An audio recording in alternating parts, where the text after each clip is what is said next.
We all know about the zone, the rarefied strata of effortless excellence while an athlete performs to their fullest potential.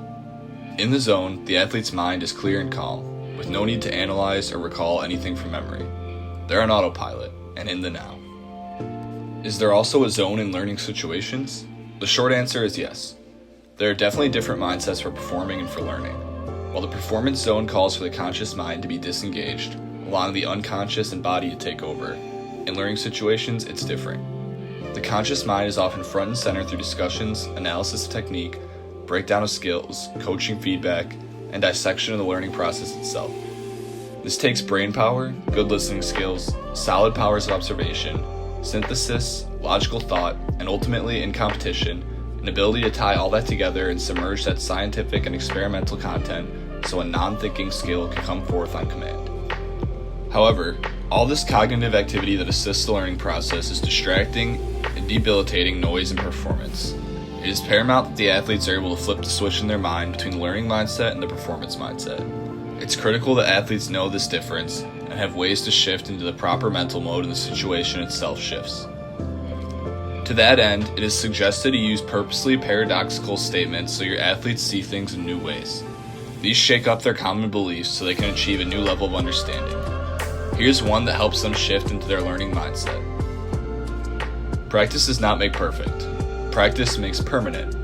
Only perfect practice makes perfect. One of the most common learning and practice mistakes athletes make is to just go through the motions. They often merely put their time in at practice or when learning something new. They figure that simple clock time as doing an activity will pay off. The problem with that is that they may be learning incorrectly or drilling at less than top quality, and the result is less than ideal. The athlete will get out of learning or practice exactly what they put into it. If they fool themselves into thinking they're doing quality work, but in reality they're doing substandard work, reality always wins. Substandard work will result. Our goal as coaches is to help them become aware of their level of quality as they learn and practice. To drive these points home, ask your athlete, you know that expression, practice makes, and then pause if you're searching for the reminder of the phrase. They'll complete it for you and say practice makes perfect. You then say, actually, practice makes permanent.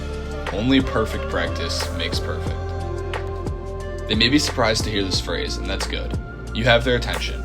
Ask them for an example of how poor performance would look in the skill or task that they're about to learn or perform, and then ask, what does an excellent version of this skill or task look like? As they go through the learning session, ask them to rate the quality of their efforts, focus, precision, and timing.